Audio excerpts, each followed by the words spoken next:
Bismillahirrahmanirrahim. Assalamualaikum warahmatullahi wabarakatuh. Alhamdulillah, salatu wassalamu ala rasulillah wa ala alihi wa sahbihi ajma'in. Bersyukur kita kepada Allah dengan mengucapkan Alhamdulillahi Rabbil Alamin. Berselawat kita kepada Nabi Muhammad dengan mengucapkan Allahumma salli ala Sayyidina Muhammad wa ala ali Sayyidina Muhammad.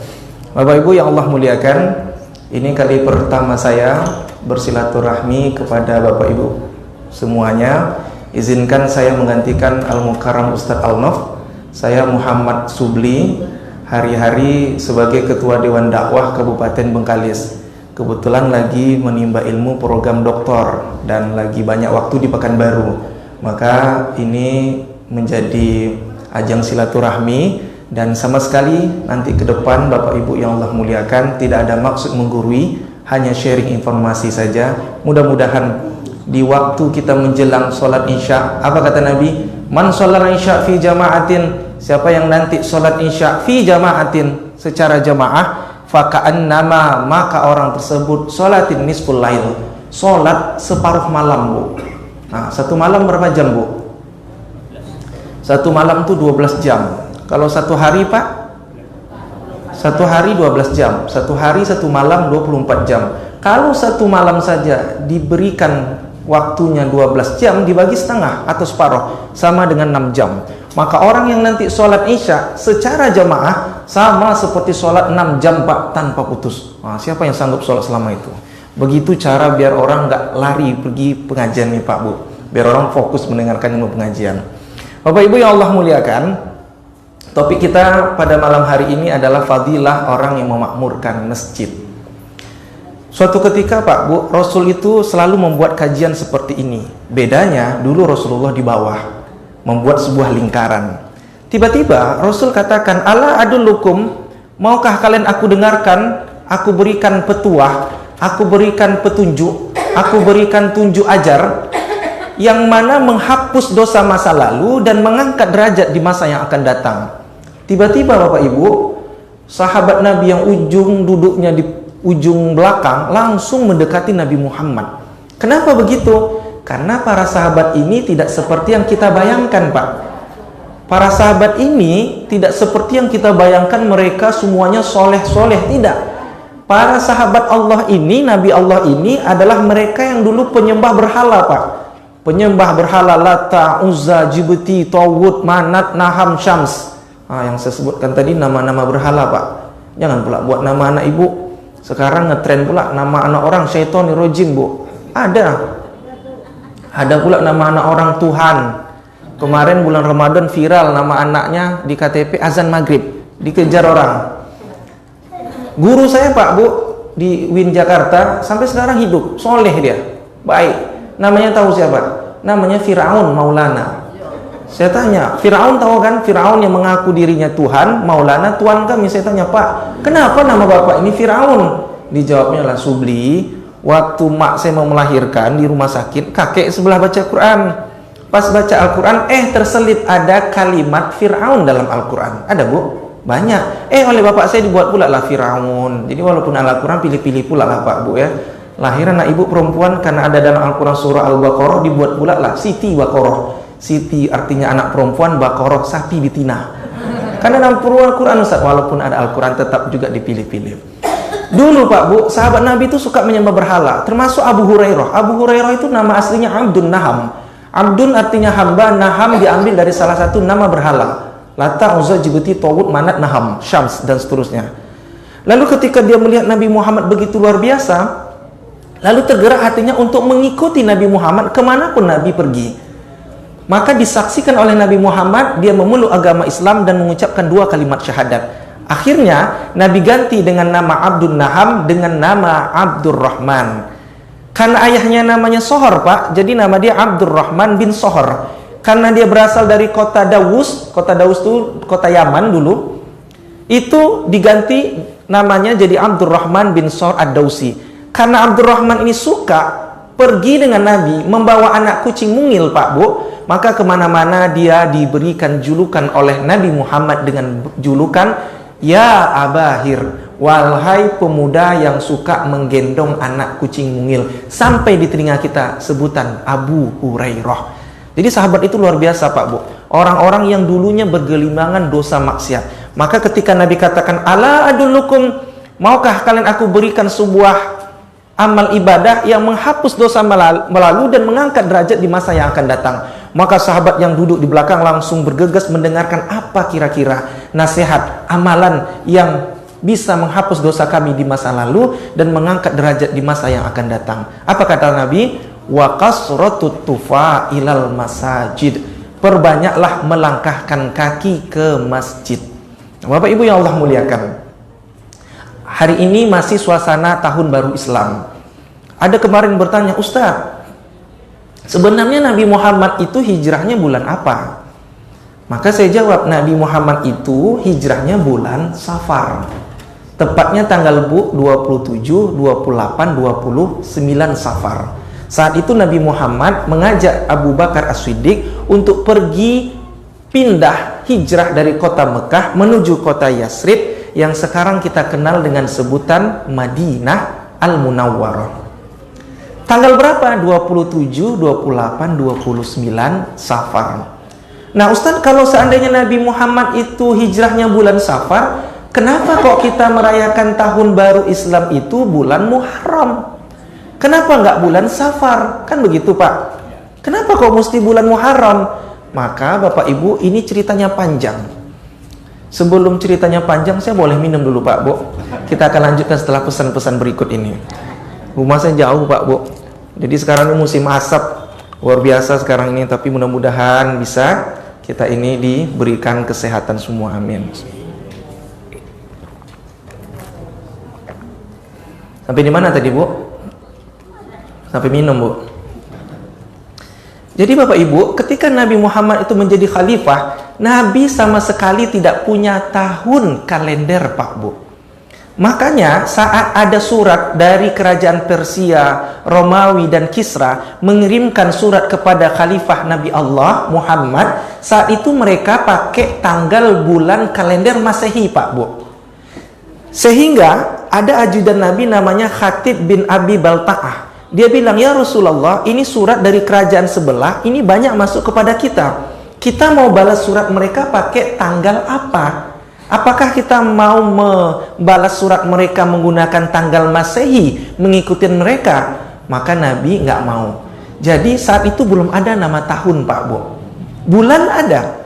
Makanya Allah katakan, inna iddatasy syuhuri indallahi 12 syahra. Ada 12 bulan yang beredar di permukaan bumi Allah. Ada Muharram, ada Safar, ada Rabiul Awal dan seterusnya. Tapi tahun Pak Bu belum ada. Lalu bagaimana kalau kejadian itu, apa nama tahunnya? Setiap nama tahun dijadikan nama momen Pak Bu. Setiap nama momen dijadikan nama tahun. Contoh, terjadi banjir yang menenggelamkan Ka'bah di zaman Nabi Nuh alaihissalam, maka saat itu disebut dengan Amul Faidon, tahun penuh banjir. Ketika di zaman Nabi Muhammad, umat perempuan yang muslimat itu keluar rumah difitnah oleh kafir Quraisy. Mau keluar rumah nih, mau sholat di Masjidil Haram Ka'bah, maka difitnah oleh kafir Quraisy. Apa kata kafir Quraisy? Lihat tuh, umatnya Muhammad yang perempuan kerjanya menggatal aja, difitnah. Ketika mau keluar beli ke pasar, beli sayur mayur, difitnah Pak Bu. Maka saat itu disebut dengan Amul Fitan atau Amul Fitnah, tahun penuh fitnah saja. Maka Bu, Pak, coba tanya anak-anak kita, Nabi Muhammad itu lahir tahun apa? Pasti mereka serentak menjawab, Nabi Muhammad lahir tahun gajah. Tak ada mereka bilang tahun 1, tahun 2, nggak ada.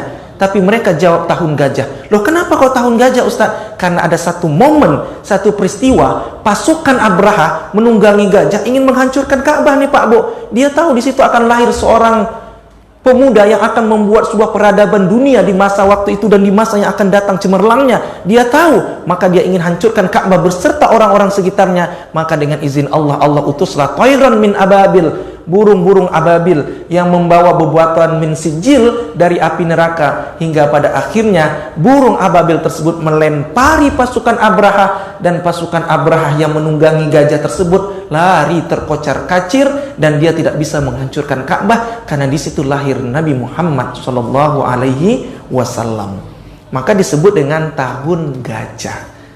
Nah, wafat Nabi Muhammad diganti oleh Khalifah Abu Bakar. Sama juga Pak Bu, belum ada tahun baru Islam. Abu Bakar nggak lama, 2 tahun 2 bulan, 22 hari. Akhirnya digantilah kepemimpinan Sayyidina Umar Ibnul Khattab. Nah, di kepemimpinan beliau ini Pak Bu, daerah kekuasaan Umar itu luar biasa luasnya. Saking luasnya Bapak Ibu, banyak surat masuk kepada Umar, sehingga Umar tuh punya gubernur namanya Abu Musa Al-Asy'ari. Dia lapor, "Ya Amirul Mukminin Umar, ini surat banyak masuk kepada kerajaan-kerajaan sebelah. Kita mau balasnya pakai tahun apakah sama Masehi, ngikutin mereka, menyerupai mereka, atau kita punya kalender sendiri?" Maka Bapak Ibu, Umar ini walaupun orangnya tegas, Umar tuh Pak Bu, tukang gulat. Tahu tukang gulat? Tukang smackdown, tukang kelahi aja kerjaan di pasar. Salah satu salah satu doa yang didoakan Nabi, Allahumma a'izzal Islam bi Umarain. Ya Allah, anugerahkanlah agama Islam itu kepada 2 Umar. Pertama Umar bin Khattab, yang kedua Umar bin Hisham. Umar bin Hisham ini nama kerennya Abu Jahal. Nah, alhamdulillah Pak Bu, Umar walaupun tegas, keras, tukang gulat, tingginya itu Pak, pernah suatu ketika sahabat itu melihat Umar naik kuda, lalu kedua telapak kakinya itu diselonjorkan ke bawah, tidak diletakkannya di perana. Tahu perana Pak? Perana itu tempat memijak kaki yang ada di kuda.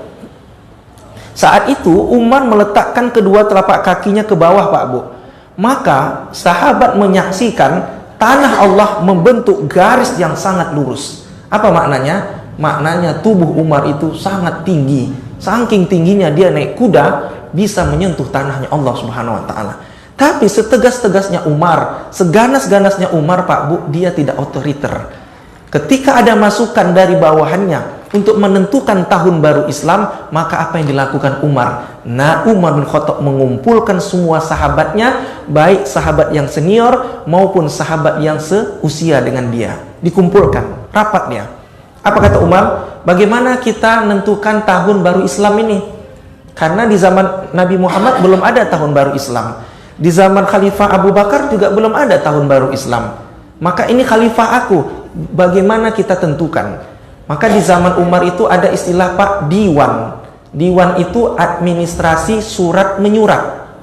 Sampai di Pekanbaru namanya dewan. Dewan Perwakilan Rakyat. 3 kata ini semuanya berasal dari bahasa Arab. Jadi jangan alergi dengan bahasa Arab. 3 ini dewan itu dari kata bahasa Arab diwan. Perwakilan bahasa Arab wakil. Rakyat ra'iyah. Itu semua bahasa Arab. Nah, di zaman Umar ada nama istilah diwan. Diwan itu administrasi surat menyurat. Banyak surat menumpuk di mejanya Khalifah Umar Ibn Khattab. Rapat dia menentukan tahun baru Islam. Ini sejarahnya. Datang pendapat pertama, wahai Amirul Mukminin, bagaimana kalau kita tentukan tahun baru Islam ini di saat Nabi lahir, ngikut tahun baru Masehi? Walaupun ini kontroversi. Bagi mereka Pak Bu, Masehi yang sekarang 2019 itu bagi mereka lahirnya Tuhan mereka. Ini walaupun kontroversi. Bagaimana kalau seandainya kita buat lahirnya Nabi Muhammad? Ternyata Pak Bu, pendapat pertama ini ditolak. Apa kata nolak? Bukankah yang namanya tahun baru itu berubah dari yang negatif menuju yang positif, berubah dari yang buruk menuju yang baik? Ketika Nabi lahir, usia Nabi 2, 3, 4, 5, 6 sampai 10 tahun, orang mabuk-mabukan, orang berjudi, orang berzina, orang menyembah berhala, tetap juga lahir Nabi juga berzina, berhala orang. Tidak ada perubahan berarti. Bukankah yang namanya tahun baru itu adalah perubahan yang berarti? Akhirnya Pak Bu, ditolak pendapat pertama. Datang pendapat kedua. Kalau momentum tahun baru Islam itu ditolak karena mulainya Nabi lahir, bagaimana kalau kita tentukan startnya di saat Nabi wafat? Alhamdulillah, ditolak juga. Loh, kenapa kok alhamdulillah? Bayangkan Pak, kalau seandainya tahun baru Islam momennya itu di saat Nabi wafat, maka 6 hari yang lalu kita merayakan tahun baru Islam dengan penuh duka cita. Menangis saja kerjaan kita. Kenapa kita menangis? Karena kita mengenang Nabi Muhammad meninggal dunia. Akhirnya pendapat kedua ini ditolak.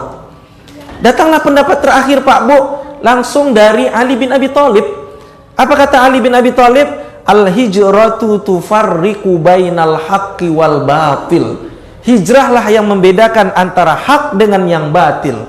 Dulu sebelum Nabi hijrah, orang malu untuk mengakui dirinya sebagai seorang muslim. Tapi hijrah Nabi, bangga dia mengatakan, aku seorang muslim. Akhirnya disepakatilah Bu, Pak, tahun baru Islam itu di saat Nabi hijrah. Maka disebut tahun ini 1441 hijrah. Bukan 1441 miladiah, lahirnya Nabi, bukan. Atau 1441 tuwfiyah, wafatnya Nabi, bukan. Tapi 1441 hijrah. Momennya diambil dari hijrahnya Nabi Muhammad. Selesai masalah belum? Ini dari sepakati tahun baru Islam mulainya, momennya hijrah Nabi. Bulan apa kita mulainya? Bulan pertamanya. Apakah bulan Safar? Kan Nabi Muhammad tadi hijrahnya bulan Safar, atau bulan Ramadan Al-Quran diturunkan, atau bulan apa? Maka rapat lagi Umar, Pak Bu.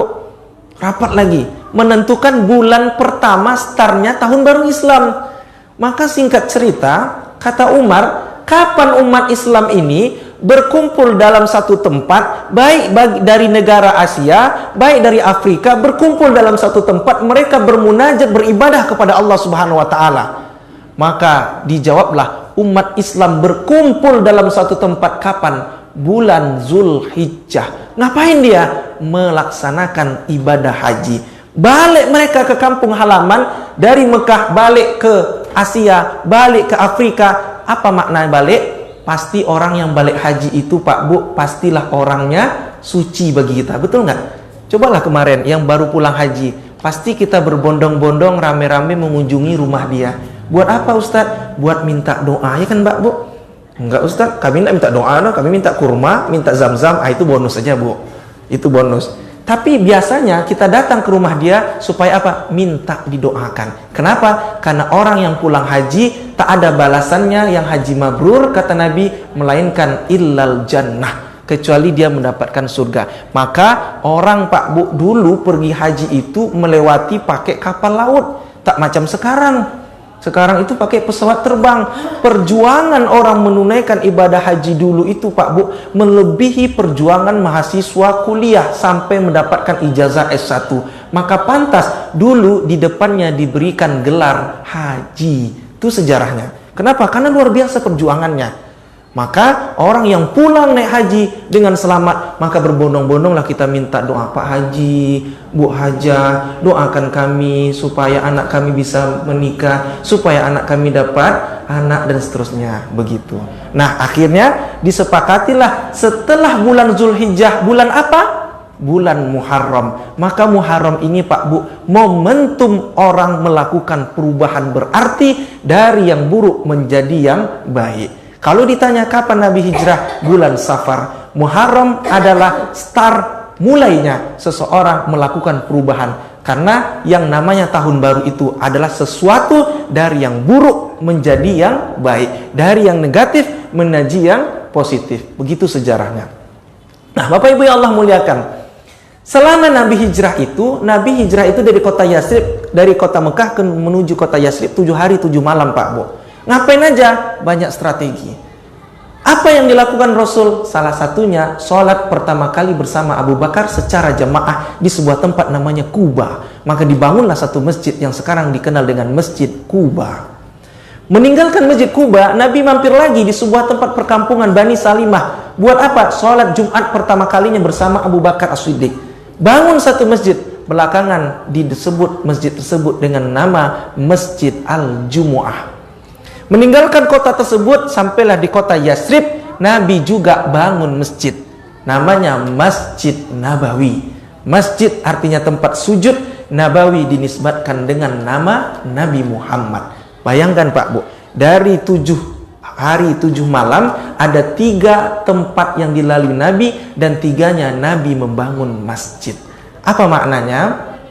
Maknanya orang memakmurkan masjid itu ada 3. Yang pertama, membangun masjid. Alhamdulillah Pak Bu, masjid kita Jami'atuz Zahidin ini sudah terbangun.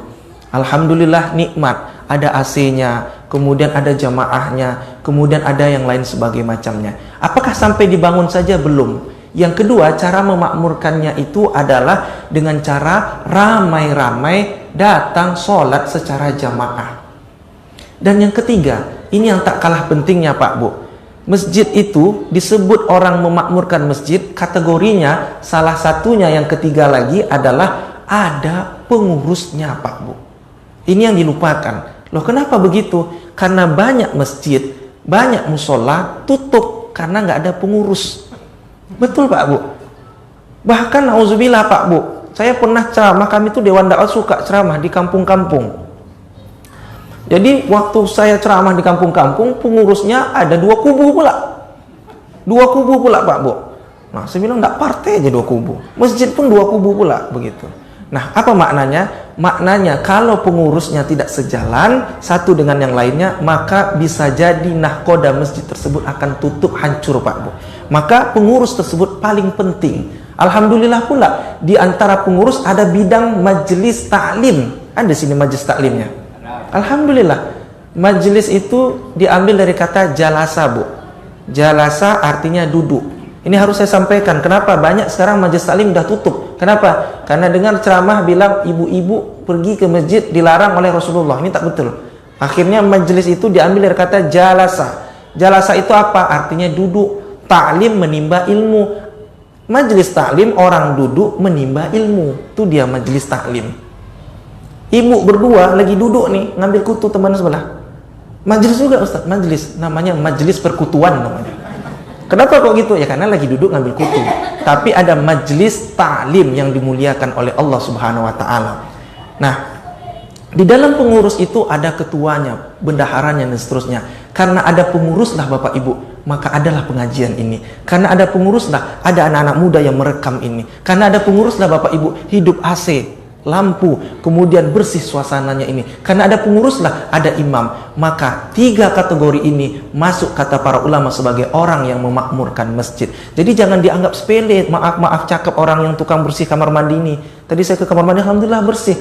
Jangan diremehkan juga. Maaf orang yang bersihin karpet ini Pak Bu. Itu mereka insya Allah mendapatkan naungan oleh Allah sebagai ala adullukum, orang-orang yang dihapus dosanya di masa lalu dan diangkat derajatnya di masa yang akan datang. Nah Bapak Ibu yang Allah muliakan, membangun masjid, alhamdulillah kita sudah bangun masjid. Yang kedua, rame-rame memakmurkan masjid dengan cara apa? Rame-rame sholat secara jamaah. Hanya itu Ustaz? Tidak. Rame-rame juga kita iktikaf di dalamnya. Ibu, bapak, jangan dikira Masjid Jami'atuz Zahidin ini berhenti sampai di dunia saja. Tidak. Masjid ini nanti ketika idzas sama'um fatarat, tatkala langit itu terbelah, gunung-gunung kal ahnil manfush, seperti bulu domba yang bertaburan. Kemudian berbintangan itu berjatuhan. Saat itu orang tak lagi mengenal satu dengan yang lainnya. Anak tak bisa mengenal lagi bapaknya. Bapak tak bisa mengenal istri dan anaknya. Saat itu orang semuanya sendiri-sendiri Pak Bu. Maka semuanya tergantung amal ibadah. Ada Pak Bu, diceritakan Nabi, sekelompok orang bercucuran air keringat karena matahari itu sangat dekat. Ada riwayat menyebutkan sejengkal. Saking sejengkalnya mereka bercucuran keringat. Secara logika manusia, sejengkal tentulah panas Pak Bu. Jangankan sejengkal, siang hari besok saja kita keluar pasti panas. Kenapa? Jauh jaraknya merasa panas. Tapi bayangkan saat itu sejengkal panas, maka mereka bercucuran keringat Pak Bu. Saking bercucuran keringatnya, ada keringatnya sampai menenggelamkan hingga tumitnya.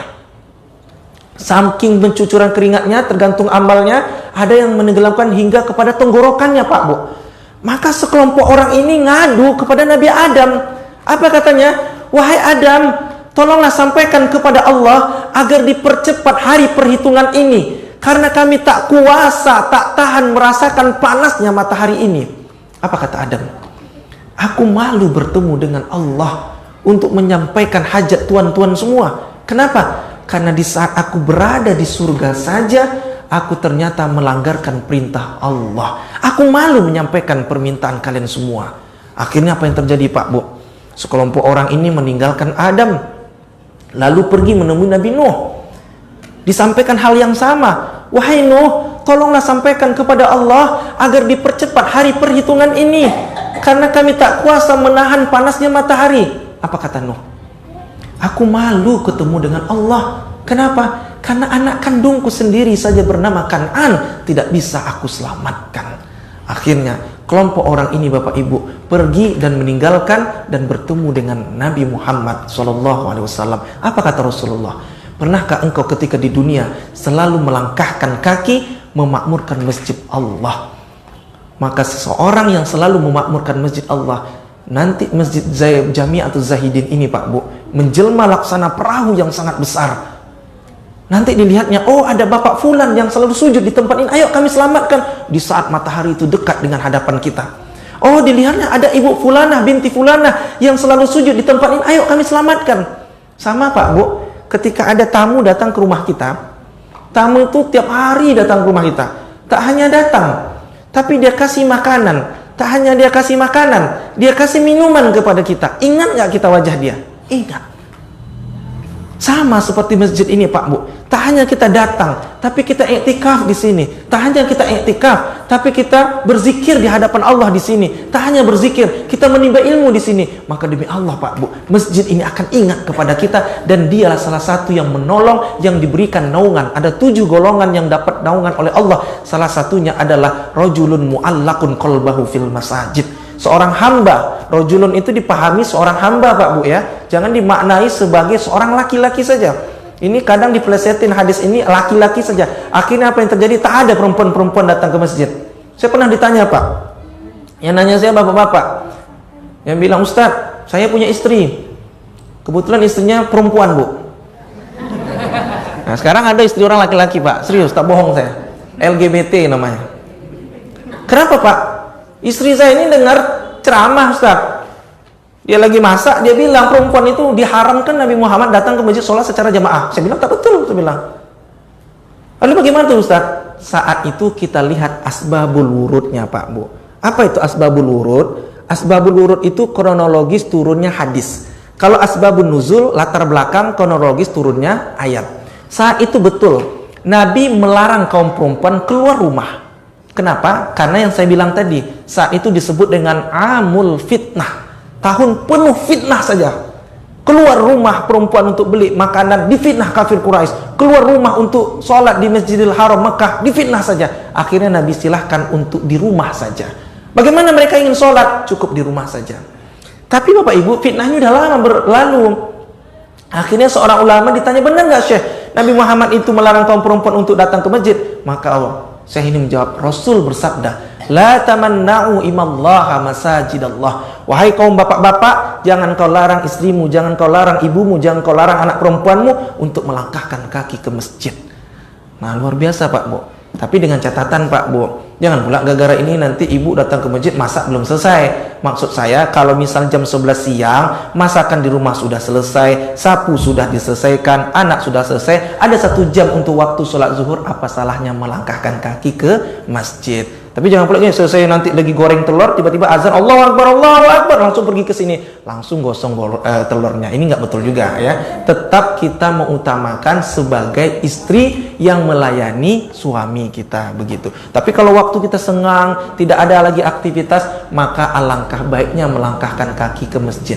Karena gini Pak Bu, Jabir bin Abdullah itu ngadu ke Rasulullah, ya Rasulullah, boleh nggak aku jual rumah aku yang nun jauh di sana, lalu aku beli rumah dekat Masjid Nabawi agar aku bisa sholat jamaah bersama engkau? Apakah Nabi SAW itu membolehkan? Enggak Pak. Nabi katakan, biarkan rumah kamu yang nun jauh di sana, tetaplah engkau melangkahkan kaki ke masjid. Kenapa Pak Bu? Ibu semua hafal surah Yasin. Apa kata Allah? Wa naktubu ma qaddamu wa atharahum. Saat itu kami catat jejak langkah kalian semua. Tak hanya jejak, tapi wa atharahum. Langkah kita semua itu Pak Bu, yang jejak langkah sendal kita semuanya nanti ditampilkan di proyektor yang sangat besar. Oh dilihatnya ada ibu Fulanah binti Fulanah hari Senin ba'da maghrib dia datang mendengarkan ilmu agama, diperlihatkan Pak Bu. Tapi na'udzubillah, kalau ada Fulan bin Fulan hari Senin malam ini dia melangkahkan ke tempat maksiat, na'udzubillah. Maka pantas Bapak Ibu, tidak ada alasan bagi semua orang untuk senantiasa memakmurkan masjidnya Allah ini. Masjid ini rumah ibadah umat Islam Pak. Ada rumah ibadah itu namanya kanisah, ada rumah ibadah itu namanya sinabuh, rumah ibadah umat Yahudi. Kanisah diterjemahkan gereja. Ada namanya som'ah, ada namanya ma'bad, ada namanya masjid. Masjid itu diambil dari kata sajadah, artinya tempat sujud. Kenapa kok Ustadz sujud dinisbatkan nama rumah ibadah umat Islam? Karena aktivitas seorang di saat dia sholat yang paling dicatat amalannya, kata Nabi Muhammad, fahuwa sajidun, di saat sujud. Sujudlah Bapak Ibu yang Allah muliakan, seorang hamba dikatakan dekat kepada Allah. Apa kata Nabi? Seorang hamba tidak dikatakan dekat bukan pada saat dia menangis di pintu Ka'bah, tidak. Seorang hamba tidak dikatakan dekat bukan pada saat dia bergelantungan di pintu Ka'bah, tidak. Tapi seorang hamba dikatakan dekat kepada Allah Subhanahu wa taala, fahuwa sajidun, pada saat dia sujud kepada Allah Subhanahu wa taala. Maka sujud itu Pak Bu dinisbatkan rumah ibadah umat Islam. Ustadz, kan kita sholat ada berdiri. Kenapa kok nggak rumah ibadah umat Islam itu namanya maq'idun? Diambil dari kata qaidah, artinya berdiri. Kenapa kok mesti sujud? Datanglah ibu-ibu belakangan, tak bisa Ustadz, kan kami sholat itu paling lama tuh duduk. Kenapa nggak nama rumah ibadah itu namanya majlisun? Diambil dari kata jalasa. Kenapa kok sujud? Karena sujudlah Pak Bu bukti ketawaduan seorang hamba kepada Allah. Bayangkan, mohon maaf, kepala kita yang kita anggap ini terhormat Pak Bu, ketika seorang hamba sujud, maka saat itu mohon maaf ada anggota tubuh kita yang kita anggap malu lebih tinggi derajatnya dibanding kepala kita. Kenapa? Karena Allah ingin menunjukkan bahwa kita ini hamba dan Allah Subhanahu wa taala itu Khalik.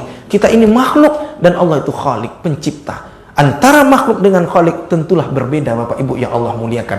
Pencipta mustahil sama dengan makhluk, karena Allah walam yakullahu kufuwan ahad. Allah itu tak sama sedikit pun dengan makhluknya. Allah itu tak sama setara pun dengan makhluknya.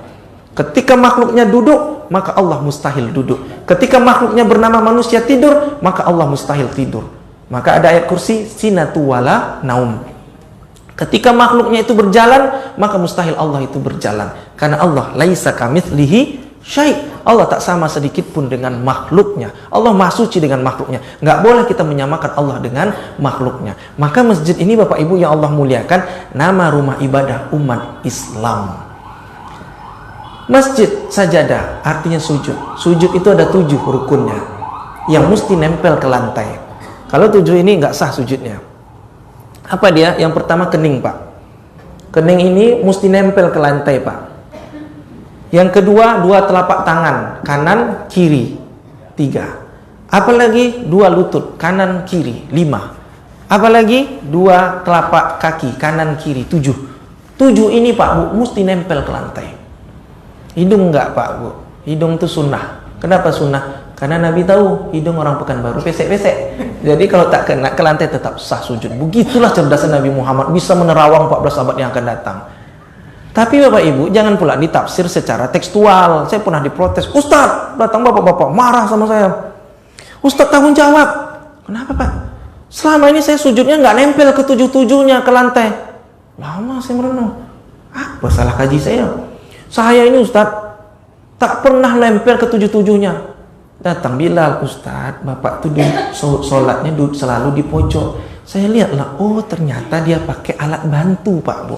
Yang saya maksud ini adalah orang yang normal pada umumnya, orang yang sehat pada umumnya. Ketika ada saudara kita, teman kita, orang tua kita sholat pakai alat bantu dan ketujuhnya nggak nempel ke lantai, tetap sah sujudnya. Jangan pula dibilang, tak sah sujudnya, tak sah sujudnya. Enggak. Kenapa? Karena mereka yang memiliki kekurangan saja mau datang ke masjid ini.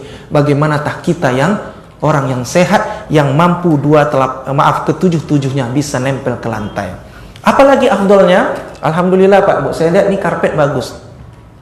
Kenapa bagus? Sujud yang baik itu Pak Bu, yang afdol ya, yaitu ketika ibu letakkan dua telapak tangan, maka ibu coba lepaskan dua telapak tangan ini di saat sujud, ibu letakkan ke belakang. Bisa nggak ibu duduk lagi? Kalau ibu bapak masih bisa duduk, maka belum afdol sujudnya. Tapi ketika ibu sujud, maka letakkan kedua telapak tangan di lantai, lalu ibu angkat nih dua telapak tangan letak ke pinggang belakang misalnya, maka bisa nggak sujud lagi? Maaf, bisa nggak duduk lagi? Kalau nggak bisa, begitulah sujud yang afdol. Kenapa kok Ustadz? Orang Barat meneliti Pak Bu. Ternyata di saat seorang hamba sujud, maka aliran darah ini berkumpul di otak, dan saat itulah kecerdasan seorang hamba meningkat di saat dia sujud. Maka wa minal laili fatahajjat bihi nafilah. Maka di sepertiga malam orang sujud lama dia kepada Allah Subhanahu wa taala, maka saat itu besok selesai sholat fardu subuh dia beraktivitas, dia baik di kantor, dia mengajar, dia berdagang, maka dia kecerdasannya meningkat. Kenapa? Karena di saat dia tahajud, dia sujud kepada Allah Subhanahu wa taala. Maka luar biasa Pak Bu. Dia agak-agak lah Bu ya, dikira-kira, jangan pula panjang itu bukan sujud, nama tidur namanya tuh. Dia agak-agak dikira-kira saja. Oh ini kira-kira saya nggak bisa lagi duduk, begitu. Dikira-kira saja. Nah, Ustadz, ada lagi pertanyaan. Rumah kami itu tak ada masjid loh, adanya surau. Masih ada maknanya daripada memakmurkan masjid di surau. Rumah ibadah umat Islam di Indonesia ini macam-macam Pak Bu. Ada namanya surau, ada namanya langgar, ada nama musola, ada namanya masjid. Masjid itu di Pekanbaru macam pula sekarang. Ada masjid paripurna, ada masjid besar di kecamatan, ada masjid agung di kabupaten, ada masjid raya di provinsi. Tapi maknanya semuanya sama. Sama-sama tempat rumah ibadah umat Islam, dan di situ sama seperti rumah ibadah umat Islam sholat. Boleh kita tahiyatul masjid di musola? Boleh, dengan catatan musola Bapak Ibu yang di pelosok-pelosok itu dijadikan 5 kali aktivitas sholat fardu secara jamaah tanpa putus. Tapi kalau misalnya musola, surau, langgar Ibu itu hanya sholat maghrib aja jemaahnya, isanya tutup, subuhnya tutup, zuhur asarnya tutup, bukan surau musola namanya itu, aula namanya itu. Ya, jadi maksud saya ini 5 aktivitas sholat fardunya ada. Macam mana cara Ustaz? Pandai-pandai lah. Ya, anak-anak mahasiswa banyak nih, panggil jadi gorim, jadi takmir, biar hidup. Supaya apa? Kalau seandainya jauh dari rumah ibu ke masjid ini, ternyata di depan ibu ada musola atau surau atau langgar, maka bisa ibu tetap melaksanakan sholat secara jamaah. Apalagi kalau bulan Ramadan kan, ini biasanya pasti ramai. Begitu. Maka biasa dihidupkan masjid-masjid atau musola-musola. Nah, Bapak Ibu yang Allah muliakan, begitulah luar biasanya seseorang ketika dia memakmurkan masjidnya Allah Subhanahu wa taala. Di saat seorang hamba memakmurkan masjid, maka disitulah masjid dulu di zaman Rasulullah itu dijadikan center of activity Pak Bu, pusat kegiatan umat. Kenapa? Karena melalui masjid itulah banyak melahirkan kader-kader. Bapak bayangkan, dari Masjid Nabawi saja yang ukurannya dulu kecil, sekarang dari Masjid Nabawi itu berubah, mulai berambah kepada pendidikan. Akhirnya apa yang terjadi? Disitulah ada Universitas Ummul Qura, ada kampus Al-Azhar Pak Bu di Mesir itu asal mulanya dari masjid ke masjid. Alhamdulillah mulai berkembang jadi universitas. Di sini mungkin ada TPA Pak ya? Ada TPQ belum ya? Nah, tapi nggak apa-apa, masjid kita jadikan sentral. Kenapa? Karena kalau tidak masjid diawali Bapak Ibu yang Allah muliakan, maka bagaimana ke depan seseorang nanti akan berkumpul? Saya selalu katakan Pak Bu, jangan larang anak-anak kecil ini lari-lari dia ke masjid, lalu ribut, jangan Pak Bu. Kenapa?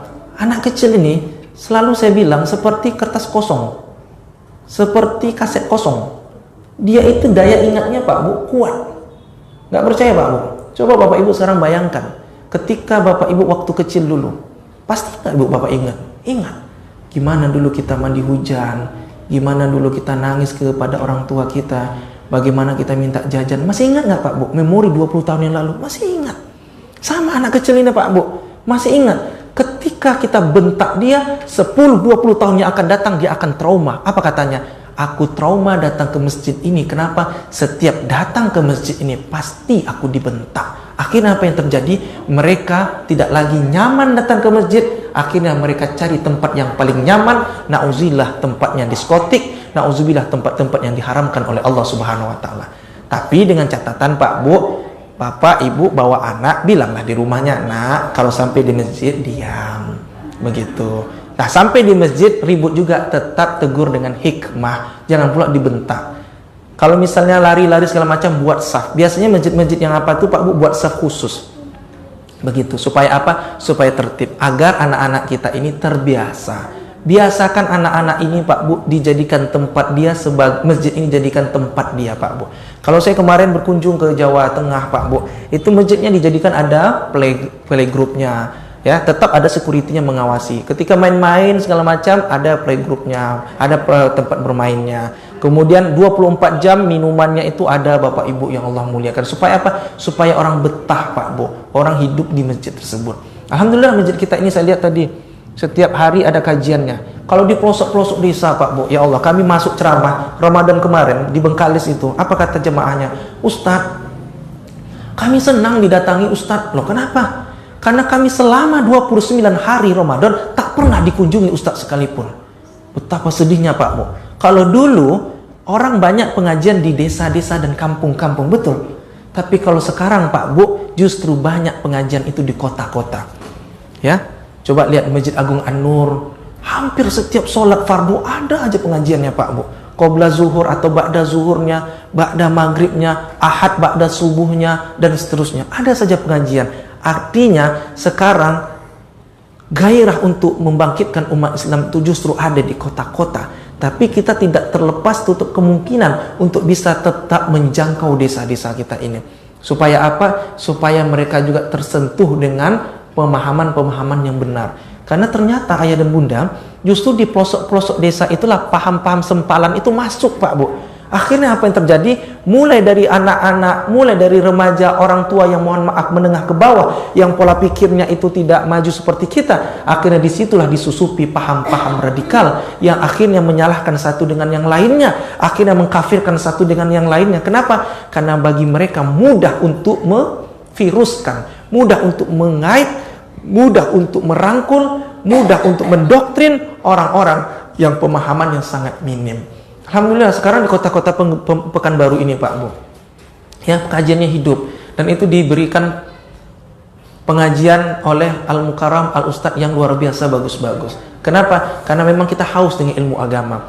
Orang yang menuntut ilmu agama, man kharaja fi thalabil ilmi, orang yang keluar dari rumah, ada rumahnya di Pasar Sail, ada rumahnya di Hang Tuah. Man kharaja fi thalabil ilmi, dia keluar niatnya untuk ilmu Pak Bu. Di luar ibu tadi iktikaf, di luar Bapak Ibu sholat maghrib, di luar sholat isya, hanya nuntut ilmu, fahuwa fi sabilillah. Maka orang tersebut sama seperti berjihad di jalannya Allah Subhanahu wa taala. Jadi tak payah perang-perang Pak Bu, pergi ke daerah-daerah apa perang tak perlu. Cukup menuntut ilmu dan sama hadiahnya seperti orang yang jihad di jalannya Allah. Kemarin ada mahasiswa saya Pak Bu, dibilangnya, Ustadz, di mana Allah? Bolehkah kami perang segala macam? Ini saya bilang ikut gerakan Gavatar. Tahu Gavatar? Bukan Avatar. Kalau Avatar tuh main game. Ini Gavatar. Gavatar tuh Pak Bu, gerakan Fajar Nusantara. Apa makna? Dia nggak mau lihat Allah belum. Kalau dia nggak mau sholat sebelum lihat Allah. Ini tak betul. Kita sholat nanti ini Pak Bu, ada namanya konsep ihsan. Ihsan itu apa? Anta'budallaha ka'annaka tarah, fa illam takun tarah, fa innallaha yarah. Engkau menyembah Allah seakan-akan engkau melihat Allah kebesarannya. Jika engkau belum melihat Allah, maka Allah melihat engkau. Ya udah Pak Bu, kita sholat, ya udah, dia anggap saja Allah melihat kita. Jangan pula dipaksakan dibayangkan Allah. Mahma tasawwarta bibalik, fallahu bi khilafi dzalik. Enggak boleh membayangkan Allah. Apapun yang terlintas di benak kita, maka Allah tidak seperti itu. Maka inilah Bapak Ibu amalan yang menghapus dosa masa lalu dan mengangkat derajat di masa datang, supaya kita menjadi insan yang nanti dikenal masjid ini nanti pada saat yaumul kiamah, dan kita menjadi insan-insan yang dihapus dosanya masa lalu dan diangkat derajatnya di masa yang akan datang. Terima kasih, mohon maaf tidak ada masuk menggurui, masih hanya waktu beberapa menit lagi. Bagi yang muatal wuduknya dipersilahkan. Wassalamualaikum warahmatullahi wabarakatuh.